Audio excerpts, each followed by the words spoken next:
if I have a NatWest mortgage or a Alderbrook mortgage or whatever it is, Aldermore mortgage, and it just says very clearly, very transparently, here's an interest-based loan and here's a charge. Now, other than from Zururiya and the circumstances that apply, i.e. necessity, no scholar is going to say that that contract is Islamic. I've got to make my ROE this year, and if I don't, that CEO's in pressure for next year. Because it's not led by the purpose, it's led by the profit. So back in the late 2000s, we were deposit heavy, but we didn't have any asset products. We didn't have HPP at that time, or we were only just considering it. We had personal finance. When the Lehman Brothers problem happened and the country crashed, what goes wrong first? Unsecured finance, right? Secondly, unfortunately, I think people felt, okay, it's the Islamic Bank, it's the last people we need to pay. Assalamu alaikum everyone. With me, I have none other than the illustrious Sultan Choudhury, the former CEO of Al-Rayan Bank, formerly Islamic Bank of Britain, and you are currently Executive Chairman at Offer, which is a sharia-compliant bridge financing company, Sama, which is a property developer and director there.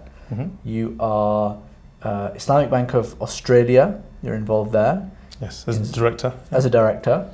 And I don't know how you do it, I've kind of lost track now. NZF, you're involved as board. I'm the chairman. Chairman of NZF. Yeah. And then Waqfinity, which is a Waqf project. That's more, again, chairing and guiding the team. Yeah. So NZF and Waqfinity, I guess the charitable stuff. So Sultan, it's a pleasure to have you.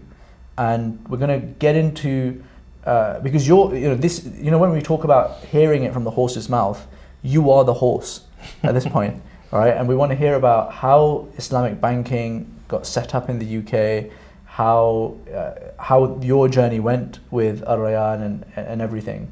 But first, before we get into that, I'd love to hear, where did you grow up, and what was your relationship with money before you even got into your career? Well, look, it's a pleasure to be here. The IFG podcast is like famous, right? It's just the bee's knees, right? So, I look forward to listening to it, and I like it. Nice to be here. It's a really good question. I always like talking about my childhood because it's a relatively humble childhood. I grew up in inner city Birmingham in Small Heath. Before it was, fully ethnic. It was a nice mix. Good save there. Of English, Asian, black, everybody, right, was there. And now it's obviously much more ethnic. So we grew up in a very good multicultural society in a true sense. Yeah, it had working class whites, and I grew up with them. I respect, their kind of honesty, their hard work.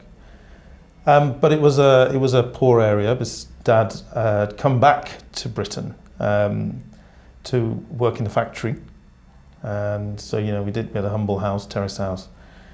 And then during the Thatcher years, when manufacturing was kind of being decimated, he lost his job, and so we had some quite poor times in terms of wealth. And then Dad was an entrepreneur, he opened businesses, and sometimes we had some good times, right? So it was never particularly stable from an income perspective, and I think that stability was from Mum. Mum didn't come with any qualifications from Bangladesh, but she quickly got a diploma in community work, became a classroom assistant, really self-educated, always educating herself, and that really gave her stability in some form for income. And I managed to get into grammar school in another inner city area, Aston. And I guess, I was a good student, and from there onwards, I got into university, did my economics degree, which introduced me to Islamic finance, so it's pertinent. And like a lot of students, I didn't know what to do necessarily, so kind of... With the grammar school, do you think that was a really key turning point? Like, are there people in your childhood now who perhaps didn't take that fork in the road and, I don't know, the outcome's different? So obviously it's competitive to get in, and once you're in those days, the mix was again, there wasn't that many Asians. There was only 3 ethnic guys in my class, right? Wow. So out of 33, so it's 10%.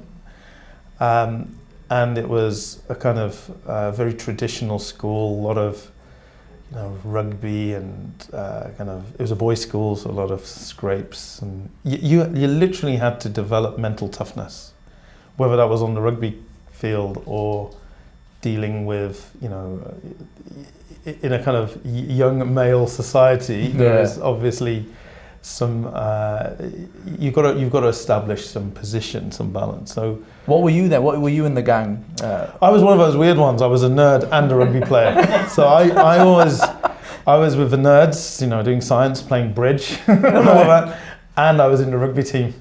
What position were you in the rugby team? So I was kind of back row in the scrum. So number 8 wing forward, something like that. Oh my god! So hang on. So the back row, they're the really fat ones, though, aren't they? No, that's the front row. All right, that's front row. But we wouldn't call them fat. They have a different physique, is what we say. But the back row, in a professional rugby, the back rows are really tall ones. No, they're the backs. The back row. Oh right. Okay. Is in the scrum. So the positions. Some people, going wing forward, flanker. Right. Number 8. I played that. So I finished my career as a rugby career, which kind of ended at university. Was kind of as a flanker. And it ended because I got to university and it's only playing with men, and you just turned 18, and you're literally going for a tackle and you bounce off their shins. Oh no! I think I'm going to switch to football. So I played football after that. Actually, that's also another important point, because through your youth, from my youth, like a lot of Bangladeshis, we either had, I had my dad or my uncles or my cousins who were all in the restaurant trade. So there's a good Kamsi's family's got restaurants on the lockdown in London. Really? Yeah, we'll sort you out. Yeah. I mean, it's like this really high-end restaurant. Where really? Heston Blumenthal's designed the menu and stuff. Wow. We'll take you. When Mohsin honestly, it's really good. Look forward to it. So I'm a foodie. I think everybody around here knows anyway where I work. But so Dad had restaurants in Cornwall. So I actually spent a lot of time in Devon and Cornwall in my youth, in summer holidays, and then when I could work, when I was old enough to work. Summer holidays meant summer working in the restaurant. My cousins were there, my dad was there. Beautiful place, really love it. It's like my second home in the UK in terms of a place I love and like to visit. But that restaurant trade thing gives you an entrepreneurial spirit, and it teaches you really good customer focus, right? You've got to be really up there with understanding customers, how to get that tip. You've got to make them laugh, you've got to deliver good service, you've got to be attentive, and you're working hard at the end of a night, you're tidying up, you're doing the till receipts, you're adding it all up. So all of that before you got to university, working in a restaurant, I was doing my A-levels, I did it in Birmingham in some quite rough areas, like Northfield back in the day, and then I did it in summer in lovely areas like Cornwall, by the beach, tourists, I guess easy pickings in some respects, right? Yeah. But all of this is developmental, right? You go to a school where you have to become mentally strong, you have to get good results, you develop interests. I always read a lot. That's another good learning. I think it's obviously, a lot of today's youth are reading less. I really would encourage them to pick up a book and pick up books. And once you get into reading, it's just a fantastic way of developing yourself, particularly at a young age. It marks you out. You read a lot. Absolutely. And then, I guess I've always managed to rise to the top in whatever class or field I've gone into. So at university, I got the best dissertation of that year, and I came like second or third in my class, and similarly when I became chartered accountant, first time passes. So like a lot of people, drifted out of, I finished my degree, what do I do? Not sure. Let's just continue something that gives me options. So I became a chartered accountant, which I really enjoyed, not because of what I call the kind of ticky-flicky elements, what I call the pure numerical elements. But if you're an auditor and you go into a company, you're meeting the CFO, you're meeting the CEO, you're really getting to understand business models. You're kind of seeing, when you underpin a business, everything is ultimately reflected in numbers. Yeah, so if it's a manufacturer, what goes into manufacturing it? It all comes out in the stocks. How are they selling it? Well, the debtors, what are they buying it from? Creditors, how they're managing it. You talk to the CEO, what's your strategy? You talk to the CFO, how are you controlling the business? All of that, I think, really helped build my business acumen. But not necessarily my managerial style. If you're an auditor, you're going in, you're asking questions, you're learning, but until you start people managing, you don't build a managerial style. And I think I really cut my teeth managerially at Charles Schwab, the Californian online broker, as was, it's obviously multi-channel. And the Californian management culture, I think is actually, it's really refreshing. You've got to remember, we're talking about mid-90s UK, British business culture, a little bit staid, kind of still a bit hierarchical, still a bit formal. And suddenly you get California, and it's, we want you to rest at the weekend. We don't really care what you wear, we care about the ideas you bring to the table. Now it's a much more commonplace. That's how fintech is and all the rest of it. Back then, it wasn't the case, right? You were wearing a suit at one place, or you were something casual. It was like, this casual kind of wardrobe that you used to have. So it was like a third wardrobe. But it was really refreshing because it truly felt like a meritocracy. And actually, when you saw the diversity back then in the 90s, that they had in their management, in their co-workers, it was great. And I just took on problems that people wouldn't take and fixed them through people. Raising people's aspirations, getting them to think, getting to do things that they didn't feel they could do, raising their potential. Very satisfying. And to be honest, I was very cocky both at university, school, and in those early years of management. I really thought I was the Alex Ferguson of finance, right? Because I literally think, no problem's too great, I can fix it. Give me a staff problem, I can manage them, I can get the potential out of them. Give me a stone and I'll get that, I'll get blood out of the stone. I was very, very confident individual. And so, I got a reputation as a problem solver, troubleshooter.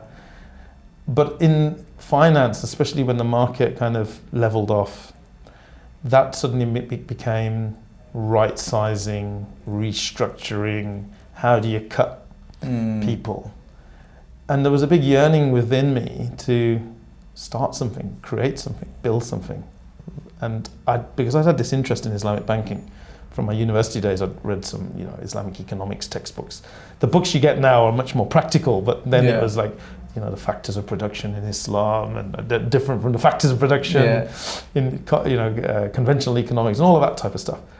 But, here was an opportunity, and we got took over by Barclays.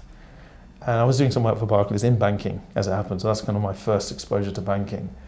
And finding out that things took a lot of time to achieve, a lot of governance, but governance extremists, right? To the point where you felt frustrated. And then I was also pigeonholed into this, as I say, restructuring person.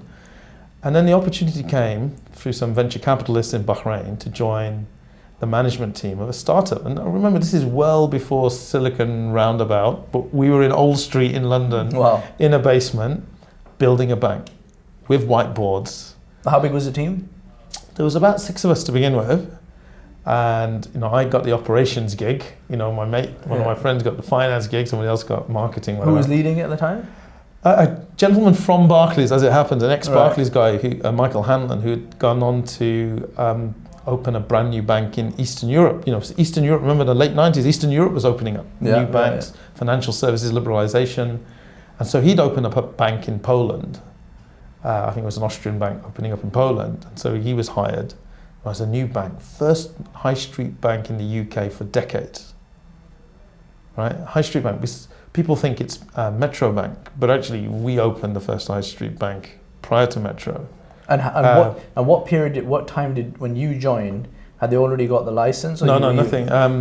All they'd done is they had a business plan, which had been submitted to the regulator, which had been done by a Big Four firm. and we were just putting the team together. My job was to put the system and the processes and the procedures and the whole operations together. So I worked very closely with the head of IT. And when I say put it together, I mean, I literally did the chart of accounts. You know, what journal transactions move when you press this button on the system. Design the branch codes, the account codes. So anybody who's got an Islamic Bank of Britain or Al-Rayan account, the first 3 to 6 digits I'm responsible for, right? Because it means something. Those digits actually mean something. So, and the branch and the codes and all of that stuff. So, setting up a clearing relationship with Lloyd's, the first Islamic plastic debit card, and going into the design specifications with MasterCard, all of that, great experience. I mean, I literally drove a white van. We helped put the call center together. I used to put AV stuff together to do, a launch or whatever it was, in a new city. And great fun, great kind of knowledge gathering. And if you're intrinsically interested in learning, putting two things together, so we had brilliant guy, Mansour Manan, who'd come from Shamil Bank in Bahrain. And he would teach us on a whiteboard Islamic finance. And then I go into the next room and say, how do I convert this conventional banking system into an Islamic banking product? And sometimes I would literally write, because I was still quite fresh out of uni relatively in accounting, I would write a formula that would be a page long that would convert, I'd say, a deep discounted loan program on a conventional system to a murabaha. And then I'd give that program, first of all, I'd say, let's predict what you want. And then I'd use my program in Excel and I'd get the answer. And then I'd then get into the manual, convert it into the manual for the system, convert it into a formula for the system, give it to a programmer and build it. So, great fun, great learning, but it lasts forever in the sense that many years later when I was CEO and I'd be in a room in a committee and somebody would trying to bring a proposal, but you knew the system, you built the system, you could ask questions, they'd know that I can't put the wool over this guy's eyes. Pulling the wool is not an option. And so, Sultan, in the early days, what was the vision about setting Islamic Bank of Britain? So it was quite interesting, right? Because the business plan we inherited, what we inherited was a business plan and a bunch of modules of different software and systems.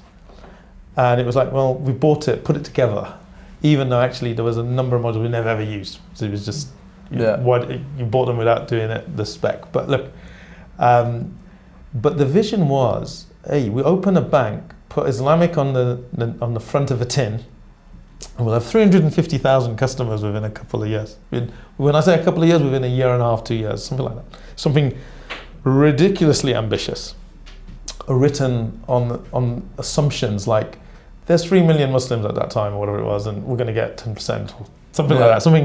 Something just purely assumptive.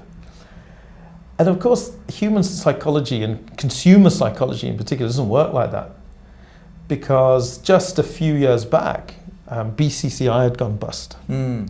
A lot of Muslims, because it was targeting the Asian community, because obviously a large part of that is Muslim, a lot of them had got stung in that, got hurt in that bank going down.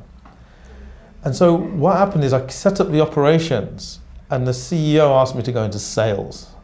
So an even tougher gig, right? Being the eternal optimist, I took the job, became head of sales, passed on some of my operational responsibilities. I built the call center while I was doing the sales job. And then I hit the road. And that was time out of the office, but quite a chunk of time out of the office. So we'd say target East London, right? Whitechapel, meet all the influencers, right? Here's the product. This is the branch we're going to open. Hire the staff, all that good stuff. So it's set up again, but it's sales. And what we discovered very quickly was that it's just not enough to be in the Islamic bank. And I think people, subsequently who've opened up Islamic Islamic finance entities have realized that. But consumer psychology is, I've got to have other things. Yes, I want an Islamic bank account, but I want trust, I want efficiency, I want service. I want some track record. And because it's your money, right? It's your hard-earned money that you're putting in as a deposit. And a few years later, when I became commercial director in 2007, I joined the board. We listed in 2004, so I joined the board of a AIM-listed company. So I was in my early 30s, and I'm following the blue book, and I'm learning about. Luckily, I came from a stockbroking background, but interesting rules that you have to abide by. It's much more heavily regulated than a private, non-listed company or bank. But anyway, what I did was, look, the fundamental assumption that by calling something Islamic and everybody walks through the door is not going to work. Yeah. What we need to do is get people to dip their toe in the water. And then maybe they'll put their foot in the water, and maybe suddenly, it's, hey, get my swimming trunks on and dive in. Yeah. But first of all, they're going to dip their toe in the water. Is it tepid? Is it warm? Is it cold? So what we did was, I think the fundamental error in the strategy before was like, let's open current accounts and everybody's going to move all their salaried income and all their payments and all that stuff in to the bank. And which they didn't do. Yeah. Which they didn't, right? Or they did open current accounts because they wanted the piece of plastic and say, hey, I'm more Muslim than you. I've got an Islamic Bank of Britain debit card, right? But actually, I'm not going to move my money in. Yeah. It's just, this is funky. It was a very funky card, by the way. I wish I had a copy of it. It was a really cool card. But anyway, so what we did was say, why don't we just offer some attractive savings accounts? People are more likely to put some money in. They're not using it. It's not transactionally heavy. They're getting a return, and a lot of these people will be taking no interest or no return. Yeah. And that really was, I guess, an eye-opening moment for everybody. I kind of intrinsically, intuitively felt it was the case, and it was the case. People started opening savings accounts. And if you look at most of the strategies today of the existing Islamic banks, it's generally savings accounts for their funding, because savings doesn't involve the heavy transactional functionality required. You can put your money in, you can earn a return, they can use it for their assets, their home purchase plans and commercial financing. So that lesson, I think, has been taken on by everybody. I think the other thing I did early on compared to the others, we hit the rate markets very early, before even a lot of the conventional competitors did. We hit the money savings supermarket comparison tables very early. There were a few other banks like Aldermore and whatever that doing the same, but we hit it very early. We built our own system to do it. We didn't go onto somebody else's platform, which gave us control. And actually that also brought in a lot of deposits.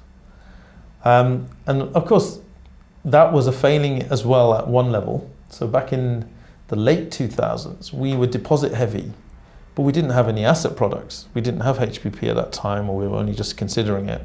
We had personal finance.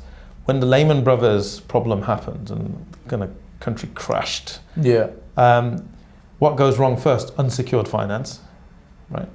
Secondly, unfortunately, I think people felt, okay, it's the Islamic bank, it's the last people we need to pay. We'll have to pay for stuff over my, for my roof over my head. Yeah. I've got to pay the electricity bills, but it's the kind of unsecured loan of Islamic Bank of Britain. That's probably not the highest priority for them. And so we did have a fair few defaults in the unsecured, kind of unsecured financing. And we had made the board had made I think in hindsight, an error, because prior to the crash, what's called the interbank markets, where banks give money to each other, it was really, really high rates. You could get 6-7% on interbank. Just putting your money with, Deutsche Bank's Islamic arm, you're getting 6-7%. And so you're paying relatively small amount on savings, and you're making a huge spread. So the board took the decision. I wasn't on the board at that point. This is before I became commercial director. The board took the position and said, what is the point of launching home finance? Well, we can make 7% just by placing it. But of course, when Lehman Brothers happened, there was a credit crunch. The interbank markets became very constrained, froze. Suddenly we had all these deposits, couldn't put them anywhere with a return. And instead of selling our own home finance, we sold a competitor's home finance as essentially like a broker, like an introducer.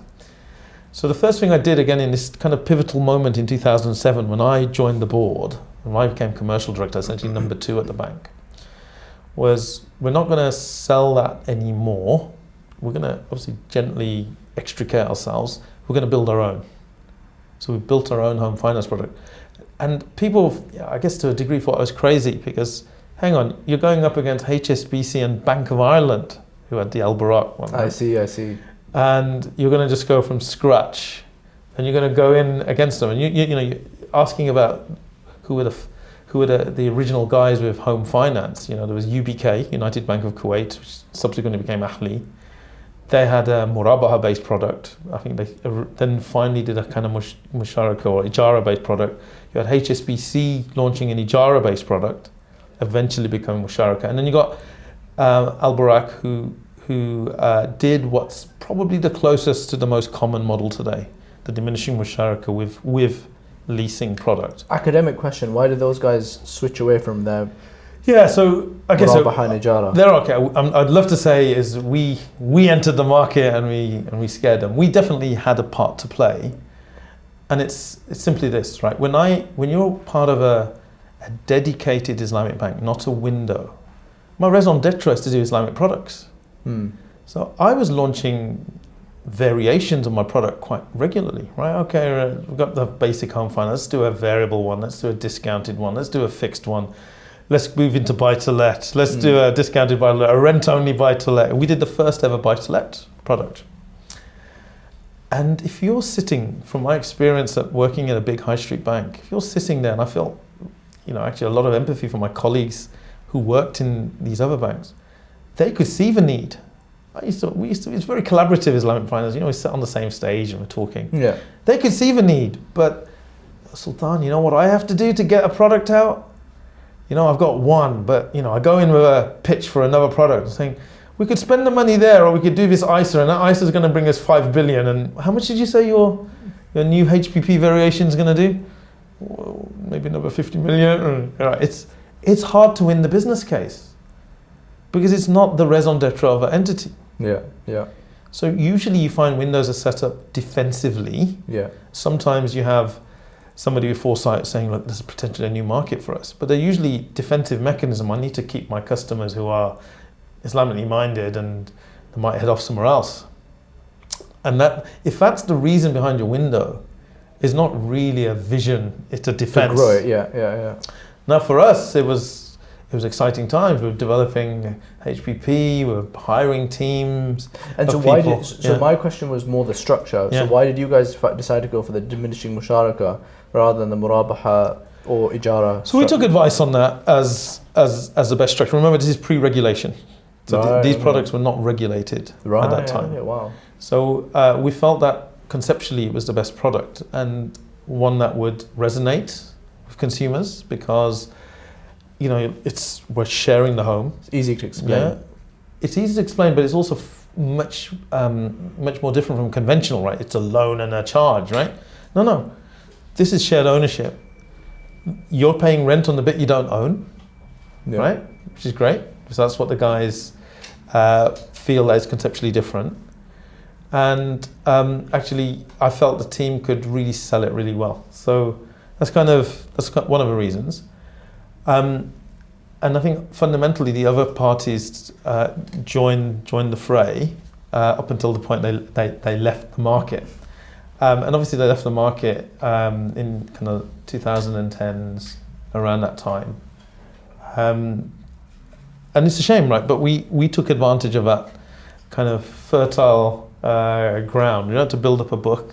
Yeah. But there were common issues still that people didn't understand, common issues around your pricing, why is it more expensive, why does it track the base rates, which I think... Why is it more expensive? So it's more expensive, not because the bank's making more money. So I think people have to understand that right from the outset. It's not expensive because I'm charging more relatively. It's because the cost of funds is higher. If you're a nationwide, you're getting millions of accounts, loads of them at low interest rates or zero current accounts. And not only that, you use the regulations, the risk weighting regulations, to get, you can do a bespoke risk weight that you present to the regulator. So the standard risk weight, and we won't go into the technicalities of it all, but there's an amount of capital that you have to put aside to support your asset book. The standard risk weight for a small bank is 35%, or a challenger bank, or it's 35%. Some of the big banks were paying as low as 2 to 5%. Wow. So for every pound of capital, the return on equity is, it's like 7 times better, right? So they can charge a lower price. One, it's not expending on equity. They've got scale. They've got systems that have been there for ages. So it's hard to explain that to the consumer. Yeah, they've got cheaper cost of funds. So I've been on stages over the years, many stages, explaining this, but ultimately the consumer will say, I get that, Sultan, but I'm paying more. It's about my affordability. And I think that's the trade-off somebody has to have in their own mind. Yeah. It's not the bank, the Islamic bank's not exploiting them. The Islamic bank has to make a spread to pay the salaries of the staff working there. And it's only, if you look at the Islamic banks, it's taken quite a long time for them to get quite healthy, sustainable profits. When they've been around long, they've got a healthy book. Really pleasing to see Al-Rayan made £16 million pre-tax profits. Great recently? Great result. Best ever result of an Islamic bank in the UK. And largely, they've got the legacy home finance book that's just giving them nice returns. Notwithstanding they're doing other things, and great on my old colleagues that they're doing that. So I think there's a lot of structural and path-dependent issues that lead to a higher price. So agreed with that. What do you think? So let's say NatWest today is 4%, and let's say Virgin Money or someone like that is Aldermore, I don't know if they do them, is at like 5.5. Yes. Islamic banks are still at like correct 6 or 7, right? And that's because when you move into that area, so if you look at non-banks, so you've got non-banks and banks. So let's take the banks. Islamic banks don't attract the deposits at the same rate as their conventional counterparts. So I kind of looked at this quite carefully. And so there was a conventional bank in the same area, in the Birmingham area. And when they put up their rates, say 0.5%, the fund flow in relatively to the Islamic bank putting up their rates 0.5% theirs was much greater. So the elasticity of demand is different, and that's because most Islamic banks and conventional banks clearly serve the population at large. So the deposits don't come in just from Muslims, right? They come in from everybody. But it's far more elastic, with the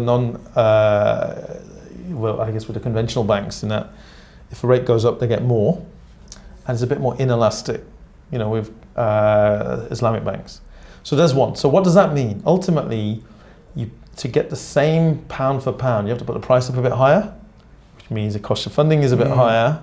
So Aldermore versus an Islamic bank, they're going to have to push the prices up a bit higher to get the same level of fund flow. And of course, also you've got to look at their ability to originate as well. How much market is there on the asset side? And so with home purchase plans, interestingly, somebody who takes a home purchase plan as opposed to a mortgage sticks with their provider longer, up to 7 years. Whereas actually you get a lot of churn in the conventional market, probably 3 to 5 years, and you're off to the next provider. And there's a lot more providers to pick from. Sure. So there's a few structural issues still in the Islamic finance market for home finance, and clearly there's a lot of product gaps still, despite all the good intentions of all the fintechs, and really encouraging them. Many of the fintechs, when I meet them, some of the guys say, I opened this young person's, I used to call it a young person's account at Islamic Bank of Britain, and I remember Dad brought home this toy that was a house, not a piggy bank. I wouldn't have been very halal. Well, Muslim culturally sensitive. I've got nothing against pigs, but it's like a house was easier, easier to sell. So people say that was their introduction to Islamic finance, and when they went through university, they kind of developed their needs. We could do it better. We can reach consumers better. What do you think is the way to fix this? Because I think part of this is like a positioning issue, isn't it? In terms of home finance? In terms of with the fundamental issue that people would have with an Islamic bank? I think the fundamental issue is truly connectivity. People have to connect kind of heart and mind with the bank. It's not I'm compromising somewhere. My heart's with Islamic banking, but the service isn't there, or trust isn't there, or something, or my mind's there. I'm making a return, and then actually my heart's kind of more ambivalent. And so, what's causing this lack of connectivity with a growing population? If you just add up all the customers of all the current Islamic banks, and if you look at their statements, which say that nearly 50% of them are not Muslim in any way, it's a drop in the ocean. Yeah. So what's causing this disconnect? Well, first there has to be desire at both ends. What's the model? Are you really going after the mass market? Is that what you want? And I think that's just a choice for each individial bank and their shareholders. And we can talk about shareholders. Do you care about the Muslim community? Do you think that some Islamic, because I feel, and I've never been in an Islamic bank, that some of them don't really, they do lip service, but they don't really care? So what it is I think the philosophy is very much, it's a bank first. We're a bank in the UK first. Stiff upper lip. And it's I guess Islamic values, whilst it's embodied in their constitution, but it's still a bank first and the Islamic value second. So I'm not saying it's not important. I'm still saying it's up there. But the fundamental authenticity that connects with a consumer, it's got to be that first. Yeah. And if you turned it around and said, actually, this is the problem we have to solve. We want engagement of the Muslim population in an ethical form of finance and saving. And then you say, that's us first, that's what we want, that's our values. Then you say, is the bank the right way, or is it an investment company, or a fund, or a finance house? Is that the best way to deliver something innovative that connects? But if you come at it from the values, the alignment of values, and that empathetic approach with the consumer, that if you come through from that as your first point, I think you're going to connect. And then the point that it's a bank or an investment house is almost secondary. That's right? the second point. Yeah. But you're saying that actually that people started off thinking, there's a conventional bank, let's do an Islamic bank, and we're a bank first. Yeah. And then we're targeting this Muslim audience, and that we are Islamic, we're fully Islamic, but that's by the by. But instead, if you did it again from scratch, like I guess some of the Islamic fintechs, I guess people like us and others are doing, where you start with a problem first, and you're like, okay, this is the problem, this is the product, okay, now let's figure out how to deliver that product. And I think coming at it, if you like, with a reverse engineering from the problem to the solution, as opposed to saying, I want a bank. Because after I left Al-Rayan Bank, I was approached by so many people. I mean, I just lost track about the amount of people who said, I want to open a bank. And I would go down the 5 whys, right? The 5 whys, just why. Why do you want a bank? And then you ultimately get to the 5th one. Oh, I want a bank because, we want to serve a population. They're not, the Islamic banks today, they don't serve enough of the population. Okay, but why do you want a bank? Why do you want to serve the population? What do you want to give them? And if I couldn't get to the 4th why, I knew that they weren't serious, or they didn't have a true idea of what's needed. And I think to resonate with the audience, for somebody to really make that breakthrough at some point, where everybody says, actually, I do want an Islamic product, it's going to need something far more than a mechanism. It's not mechanistic. It's got to be, these are the values, these are the solutions that make a difference to your life. And over time, we'll get that pricing down, but I can see the value add today. I think that's going to really make a difference. And I think the second thing, which is a much bigger point, it's a systemic point. If you look at the current shareholder model that it prevails in the UK, it's, as much as you say it's a multi-stakeholder model, by and large the shareholder is number one. Okay? Yes, you've got some exceptions, in banking. The depositor has to be protected.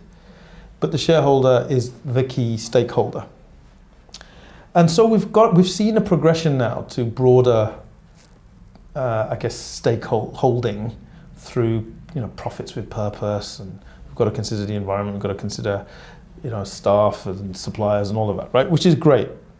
But I guess the supporting system is still very much shareholders, because that's the articles, that's the voting mechanism, right?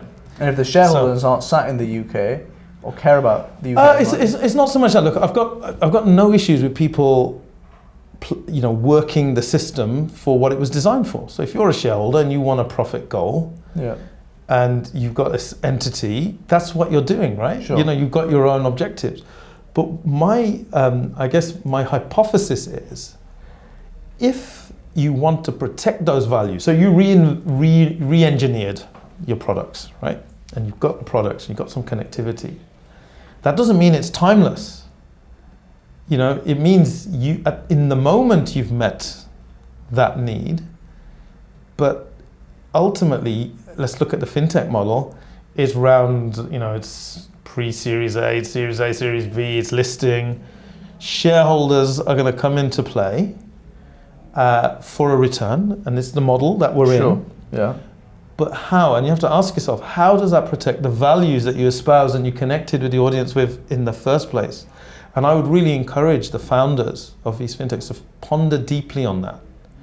And it might mean that actually somebody comes dangling a massive investment carrot and you say no, because actually you're actually checking the values of that individual. But more than that, you're saying, actually, I'm not going to let one party become so big that it jeopardizes my values and the principles I set this up for. And I think that's something that I think needs to happen. Yeah. Some thought has to be given to that, because, like I say, it could be tomorrow you did your due diligence on the shareholder, you've got an alignment, tomorrow he sells out or somebody else takes over and they've got a different alignment. What does that mean for your business as a founder of a fintech? Yeah.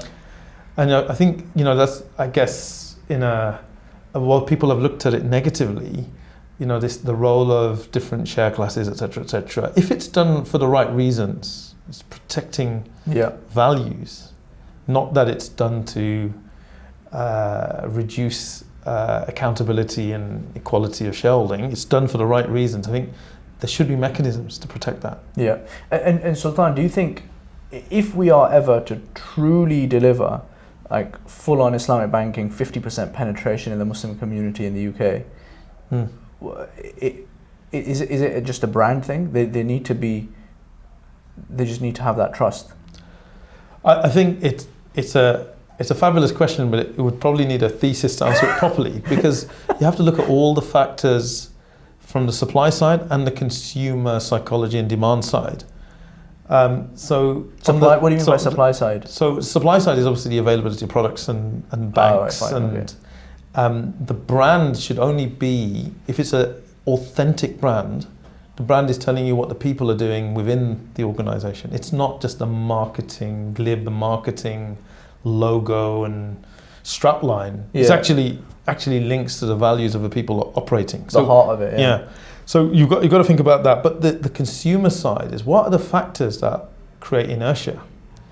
So you've got to say people are not moving big bank accounts. And sorry to interrupt. And the reason why we care about the answer to this is because if we had 50% penetration of the Muslim community, we could probably get quite cheap mortgages. Absolutely. You could get, not only could you get cheap mortgages, I think you would have a truly significant industry. And yes, you get these economies of scale, but it would be able to take, if you like, the product set to the next level. Because if you're 50% of the Muslims, and that's, I don't know, 3 million people or 5 million people over time, you've got a strong case when you go to the regulator, to the tax man, HMRC, and say, look, we can't do this product in an Islamic way because it's not a level playing field, even though we want a level playing field, right? But now I've got a strong case for it. Yeah. And so you're going to open up the ecosystem dramatically. Yeah. Cool. So we want it. Yeah. But I think, look, there's a number of obstacles. I think consumer inertia, education, and I think IFG are doing a brilliant job on education, because you've got to find new ways to reach people. And I think actually you should be setting goals around. Please like and subscribe and share. Yeah, absolutely right. But you've got to be setting goals around what I call a long-term duration. Yeah. So you can't think in just years for this. You've got to think in, have I sown the seeds such that 50% of under 25-year-olds really want this? Because time flies, right? Like I was telling you, I can remember like yesterday when I was in my early 30s sitting on the board, right? And 20 years on, 18 years on, actually, if all those 25-year-olds that I opened young person savings accounts had progressed to a mature current account and their salaries were coming in and they're all professionals in the city and in high positions, you've got to think long term. And again, the shareholder model unfortunately doesn't lend itself to long termism. I've got to make my ROE this year, and if I don't, that CEO's in pressure for next year, because it's not led by the purpose, it's led by the profit. And yes, I'm not denying that there is some purpose, but it's not the overriding goal, which can lead you to think, let's think about a 20-year timescale.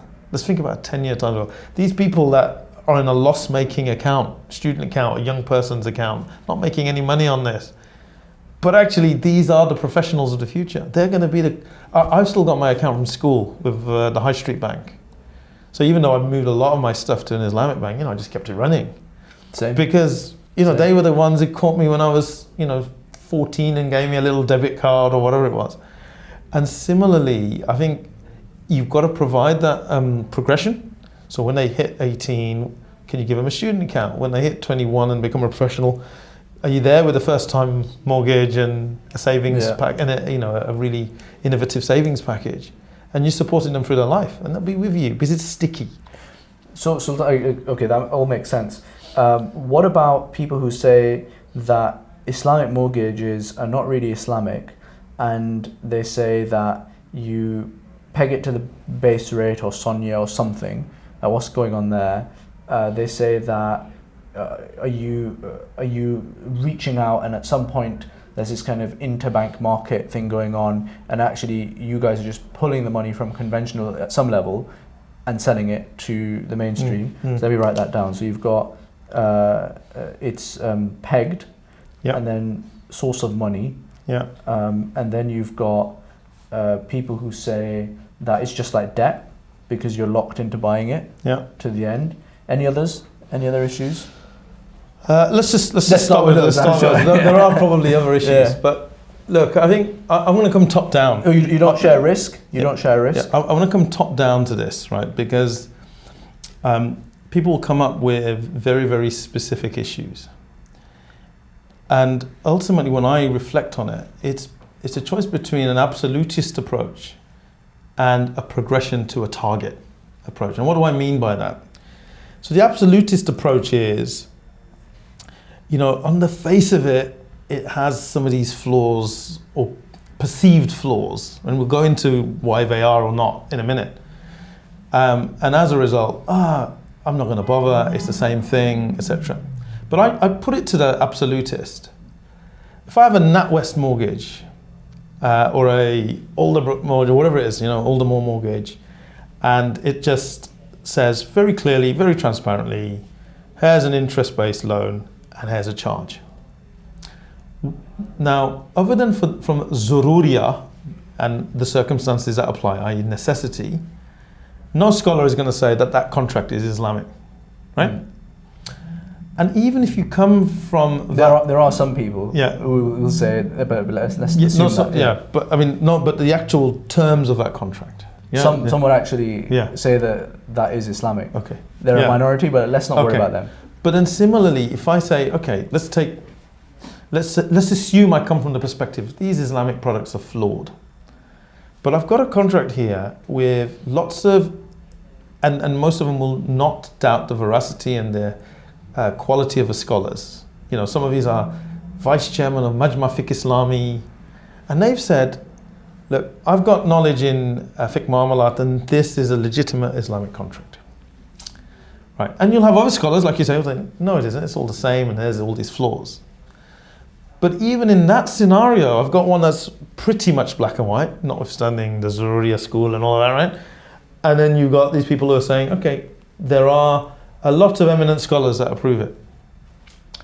So even from a peace of mind perspective, which one is going to give you, let's call it on a spectrum, a bit more peace of mind? At least the Islamic one will. And then the second point is, if you're... And I actually think, and I don't want to cut you off, but like, I actually think that the anger and frustration that comes is because someone has gone for this cheaper option, and they feel the bite of the conscience. Right. Because it becomes a price. There's a cost of piety, as it were. Right. And then you're looking for reasons to negate the other product, right? Because I can get it for 3%, 4%. And so there's that. And then the other point is, and the way I always looked at it, and I get on with the people who criticize the products. Why is that? I get on with them very well. Because I say to them, look, it's just a difference in approach. Do I want products that epitomize the ideals? I do. You do. Yeah. But my approach is I'm having to work within a system that is constructed against providing this. And so when you see some of the alternative home finance products that are not regulated for HPP because they're trying to do something different, the problem is they're operating in a system that doesn't give them the tax breaks, right? That doesn't mean it's wrong. It's just saying, what about if in an idealistic world, if I'm running a home finance company that's doing it this way, within the system, getting the tax breaks. Yeah. And I've got an ideal I've still got the same ideal as you, but I'm going to work progressively within the system. And that's the approach I took when I was at the bank. That's the approach I still take. You can either sit on the outside and say it's not right and try and reinvent a wheel and try and do something real breakthrough products. And I admire them. Or you can say I'm working within the system, I'm going to move it forward. And the legitimate criticism from these people, and which I subscribe to, is it's when somebody finds a compromise or a resting place and stops moving forward, stops aiming for the ideal. My question, and I really think that's the problem, because if you don't hire the people who have the same goal, actually we do share the goal of the Sharia scholars. All the scholars will say the same thing. Let's make it better. Let's get it closer to the ideal. Working within the bank or working within the finance house. But if you don't have a goal, they suddenly hire somebody who's thinking, well, it's just much easier, it's more efficient to stay where we are, work the system, just go for mass penetration now or whatever it is. Then you come to an impasse and the industry doesn't progress. And that's when you kill the goose that laid the golden egg. That's right. And so what does it boil down to? You've got to have people who buy into that philosophy, that we're still moving the ideal. But of course, if it's bank first and Islam second, I don't think they are. It's not gonna happen. I don't think there's been any movement. But if it's Islamic first and bank or finance house or investment house second, well then your goal is always to learn and improve and make it better. Completely. And this is why I really get on with the people who criticize it. As I respect their opinion, I don't agree with their opinion because I've talked to scholars who will say otherwise. But I respect their opinion because ultimately we do have the same goal. Yeah, makes complete sense.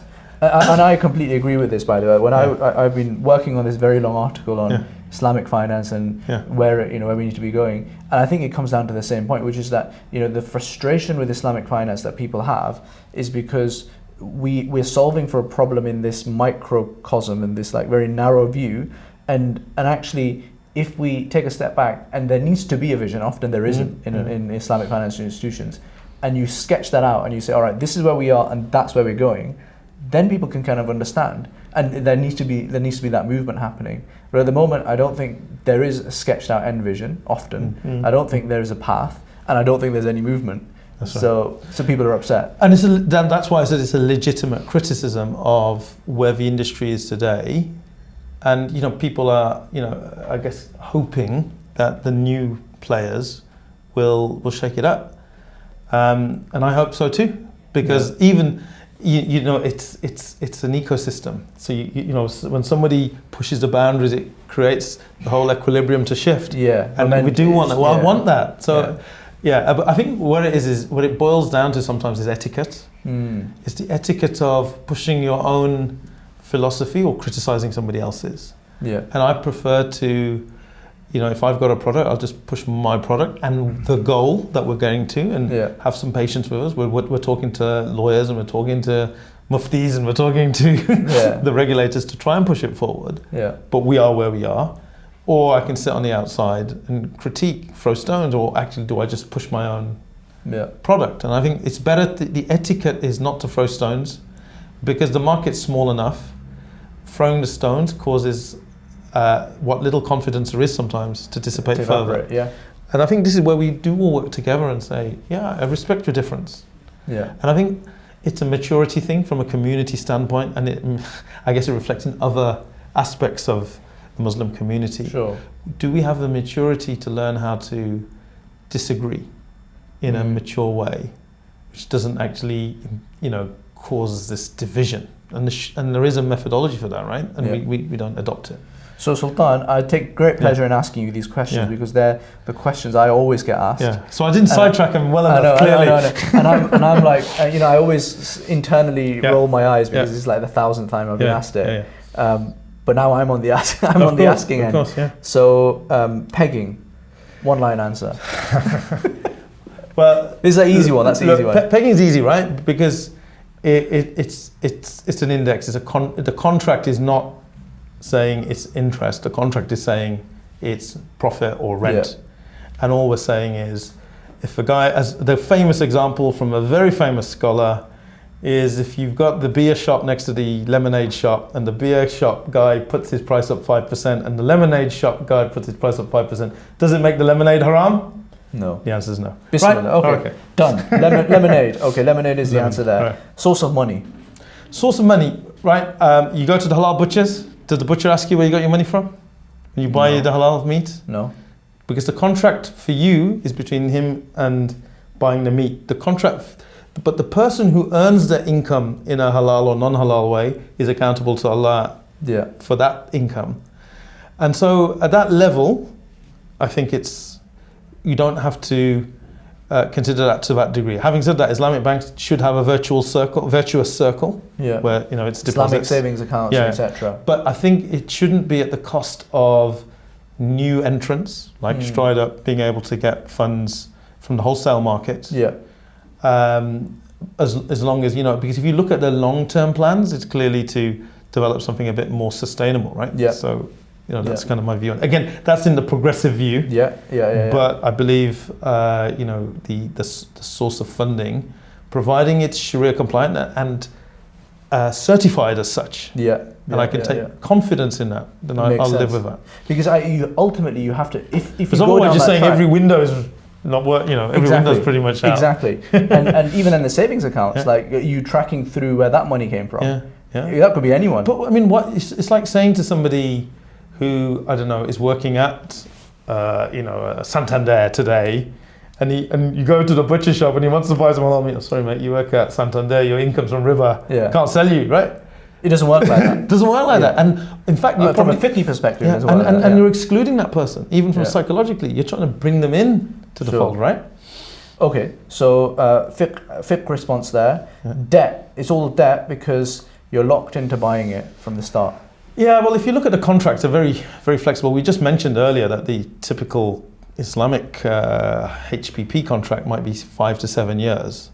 So what does that mean? The reality versus the contract are quite different, right? People typically will move on after 7 years, max, as an average. Yeah. That's average, that's from the stats. You can get the stats. If you look at the Tolkien Sukuk that we did in the day, you'll see the stats.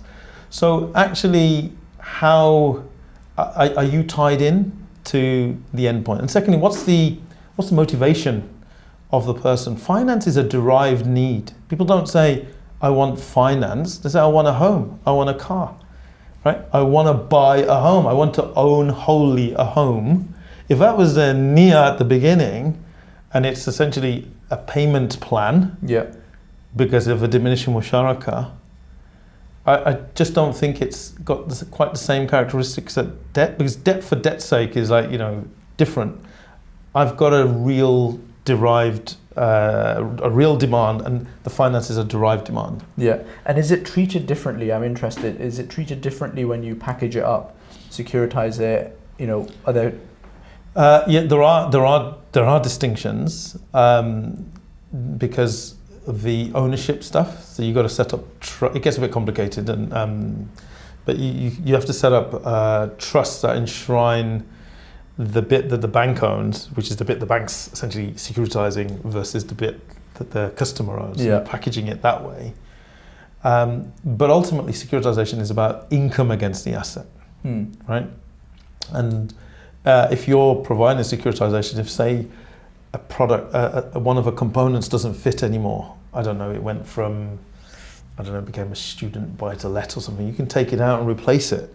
Yeah. So they're interested in the income stream against the credit risk. And to the question about debt, it's kind of a nature of a risk, and it is a credit risk. Okay, so because you are looking at the ability to kind of make payments, whether that's the individual or not. So you've got to assess the credit risk and also the value of the asset. So don't get me wrong, I don't think it's, somebody says to me it's pure equity. I don't think it is, because why would I sit there doing a credit assessment? But even the alternative players don't use diminishing musharaka. They do a credit assessment because ultimately they have, and I would argue, a bigger amana, a bigger custodial view to their funders or their depositors, right? I got, that's my bigger obligation. I've got to protect. You're investing with me. Let's call it investment, because that's the kind of true nature of it, albeit it might have savings protection. Sure. I've got to protect that investment. I've got to protect the characteristics of that investment, the returns. I'm going to do a credit assessment. Yeah, and my personal view is that having, riffed about this HPP stuff with the fixed income fund that we've been working on, and with Stride Up and others, that we've invested in. Offer. Offer. We've personally invested in Way Home as well. We like, what the guys at Primary Finance. So we've talked to everyone and explored this area. And my instinct is that the HPP product itself, if you really care about this as an issue, there are ways to navigate that. Given that this is the tax efficient way to do it, regulated tax efficient way to do it. There's stuff like, let's say, Stride Up said, where you don't need to buy the whole house, for example, and you can own an equity stake in it. Or if you really want to do interesting stuff, you could even explore side letters, right? Yes. If a customer of the bank wants, or if the customer of this product really wants that, and I think 99% will not, because it just complicates things. I mean, that flexibility that you're talking about is even enshrined in what I call the more kind of standard products from the banks, because they can quickly switch, if you run into trouble in your payments, you can quickly switch under forbearance to rent only. So the fact that they can do that, means that actually, theoretically, you could be on rent only for a long time. So it's the same characteristics are enshrined in the product that, say, a Stride Up were making more explicit. Clearly a bank wants to manage its asset and liability mismatch, it's all of those sort of things. And again, it goes back to that phase. They're a bank first. They have to do a lot of financial management that requires them to put in some of these characteristics. Whereas a Stride Up as a finance house or a Way Home or a Primary, or an Offer. Sorry, Fire there now. Sorry. They can structure it slightly differently. Because they're managing their balance sheet slightly differently. And I think on this point, it's really a case of how much in the round are you looking at this entire structure and back and forth over 25 years, and how much are you focusing on a very narrow specific thing. Because if you see it in the round, I think this issue just dissolves into nothing. And actually it becomes an obstacle for the progress of the industry, because everybody's so focused on the marquee product, the home finance, that it probably has led to less emphasis and efforts on other asset products. I think there's been great developments, on the what we bankers would say the liability side, the investment side, but there just seems to be there needs to be more focus on finance products, and that's So why much more. But yeah, and so that's why we're trying to do at Offer, we're trying to do regulated bridge in an Islamic way. And I mean, there's your mind sometimes gets twisted with some of the conundrums of legal and tax and whatever. But that's what we're trying to do, is to fill a gap. No one's doing regulated bridge. What that means is, can I buy that next house without selling this house, right? So that I can, without doing a buy-to-let, I've just got some time to buy my house. I don't lose the house that I want. Because I'm living in there. Yes, you can get unregulated bridge, which is investment projects, right? You're not living there. And so that's what we're trying to do at Offer. And I think, you're seeing, with the likes of some of the other providers, a few more asset products, but it's predominantly real estate. And self-admittedly, we are as well. But I mean, there's been talk about, we've talked about car finance for years, right? Business finance, and no one's really done it. Trade finance, business finance. Business finance is harder. Again, the structural issues we can talk to about it another talk to it another day. From a banking context. With the 5 people who are still with us at this point. But I think it's the broad point. We definitely need more product innovation. I'm glad to see that some of it's happening, but we need more. Yeah, makes sense. And then final one, risk. Banks don't share the risk of, or Islamic mortgage providers are not sharing the risk. They don't they're not taking, they don't pay for the insurance, let's say, or if an alien lands on the house. So partly it's the power dynamic, right? Big bank, little customer. If you can defray some of your risk onto another party, the kind of capitalist, interested, and I'm not criticising the bank, that's the system we're in, is saying, well, actually, why wouldn't I mitigate the risk? If people say to me, they're taking no risk, absolutely not, because what is zero credit risk? It means giving zero money. They are taking a risk. They can lose money. Banks have lost money for different reasons. We've seen 3 banks go under in America. Okay, that was for asset and liability management, but ultimately, they bought the wrong assets. So, if there was a market risk or a credit risk, you bought the wrong assets, you matched it against the wrong liabilities. So banks do take risk, and they are sharing that credit risk with you as a client. So there's no doubt in my mind that there's risk sharing. I think the question is in that concept of equity. Is there equitable risk sharing? And because the bank sees it and it's treated by regulators and tax authorities as a debt instrument, and therefore the customer gets the tax benefits as well as the bank, they have to build in certain characteristics of debt in terms of risk sharing, i.e. mitigating the loss of that financing from the bank's perspective. So look, I'm just trying to give a descriptive analysis of why it happens. But it's not in the same plain layman's way of shake hands and we share because the risk. There's a spectrum, isn't there, of risk sharing. And let's say the Islamic bank is here at level 3, and let's say someone else is at level 5 or 6.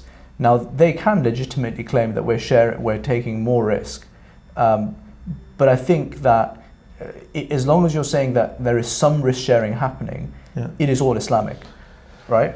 Well, it's all Islamic if it's enshrined within the contract, right? I mean, but I think in that scenario, again, I think there's a reality check. What I found, I've traveled the world, alhamdulillah, I've been very fortunate.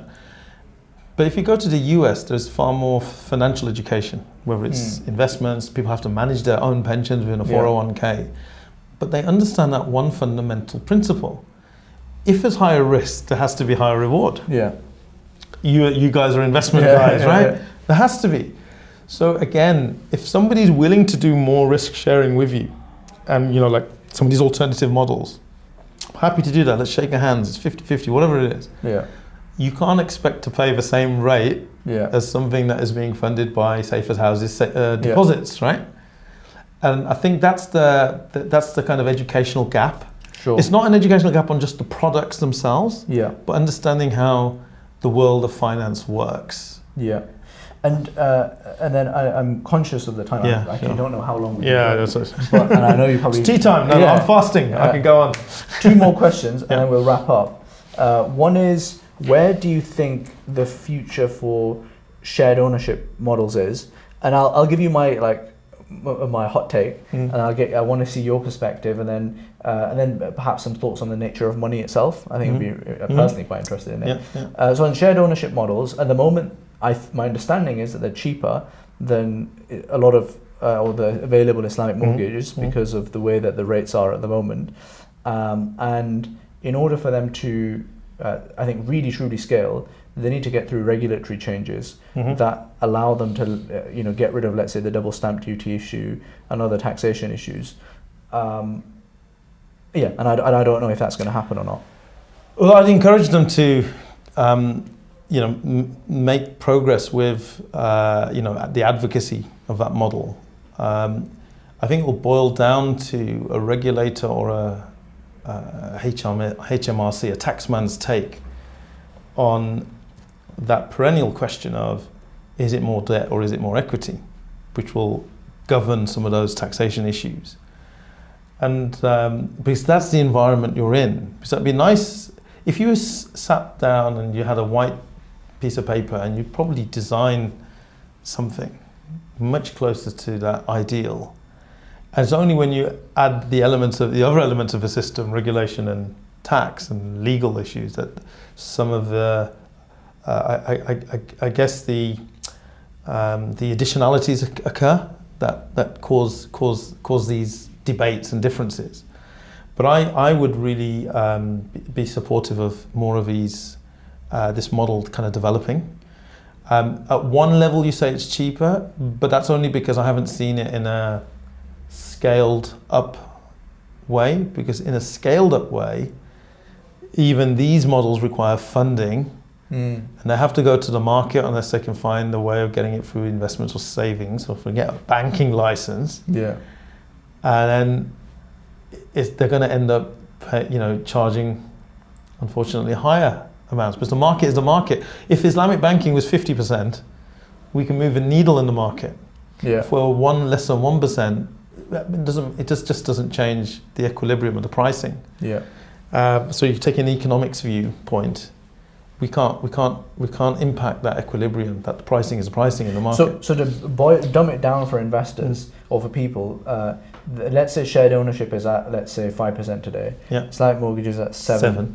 Yeah. And you're saying that so if they're offering out of 5, they need to be giving their investors something less than that to make a profit. Yeah. Let's say it's 2.5%, because they're keeping a spread. No, but it's obviously the internal rate of return model with those, because where they have some upside on the equity transfer, they can.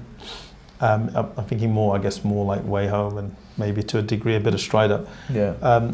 There is the ability to give their investors a bit more. Sure. There is a bit but then you've got to look at it from a consumer angle.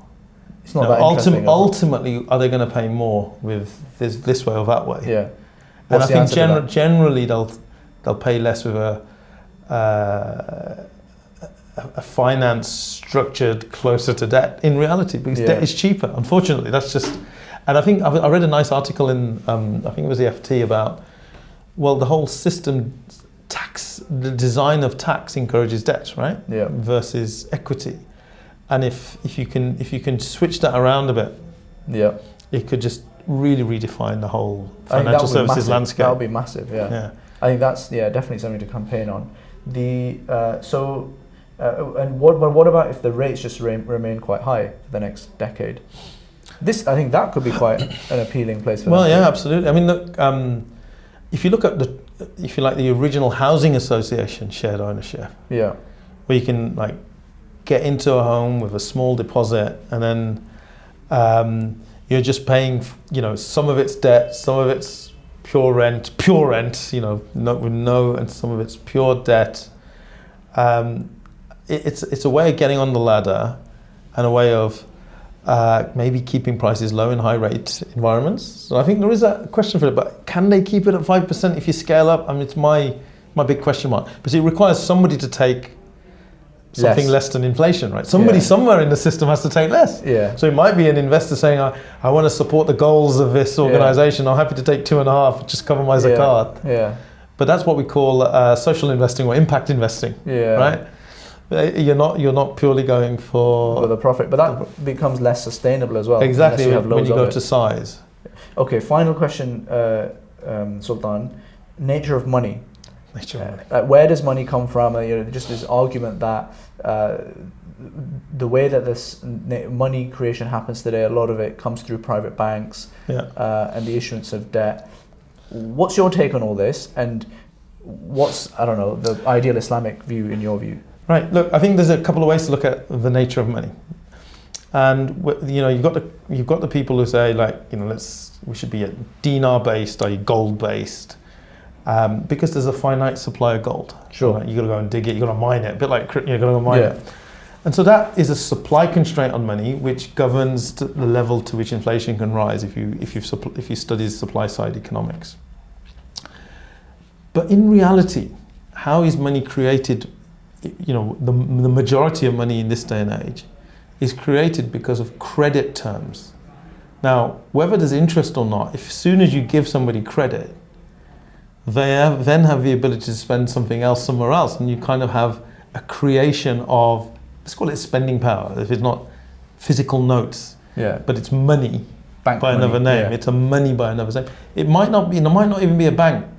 If you give me credit, right, and I can then, so I've saved some cash flow, right, and then the person who, the money that you didn't use, and I can just go and use the money that I didn't use in another, with him over there, and and then suddenly I'm just creating. So when I give you credit, I've got this thing which, like, Sultan owes me something. Yeah, exactly. And you can use that. Yeah, and you're thinking, well, your deposit, remember as well, somebody might have given you that money. So, but my question is, Sultan, I think banks have a very different position to me as someone who gives credit, because banks are the ledger of record. Yes. And so when they issue that credit, they can actually do stuff with it. Like, I can't actually really take that IOU in the same way. Really. Because obviously they're only holding so much of a deposit, the rest of it can go out as credit. And I think that's why, because you will be reluctant to say, all right, Khizr gave you £100, I'm going to keep only 10 of it and give out 90. If just on the basis that the law of averages is only going to come back for 10 at any time, and therefore you're creating credit and you can use the rest for credit. I think that's, the bank is going to be doing it as a model, as a business model, right? So the creation of credit creates profit, creates shareholder return. And the creation of credit in itself, is it a bad thing? I mean, it's a kind of more, it's a question. Is it a bad thing?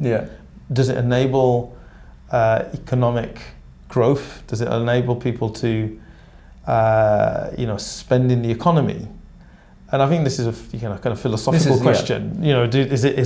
Should you only spend what you own, or can you do it on that? And I think maybe sometimes in consumerist society we go too far, for sure, because it's not responsible financial education. I mean, that's the key. But the nature of money is a big question in itself. Sure.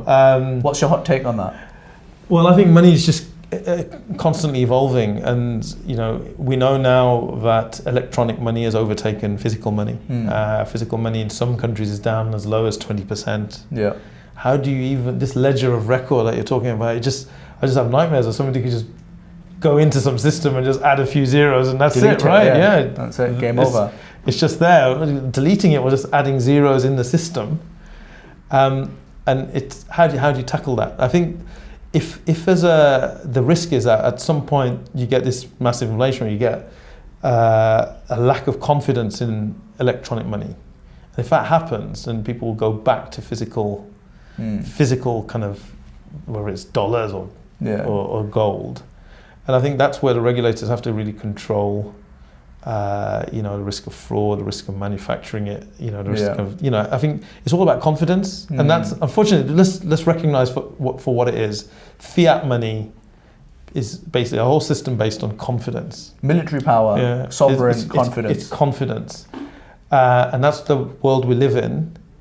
And I think there is some merit in the argument that we should anchor it to something, something a bit more solid and confidence. Yeah. So I'm a kind of slightly eclectic on it. Yeah. I'm not a hardcore let's barter and use dirhams and dinars. At the same time, I think we have to look at the risks of electronic money and crypto and the way it's going. But is it the future? I suspect it is.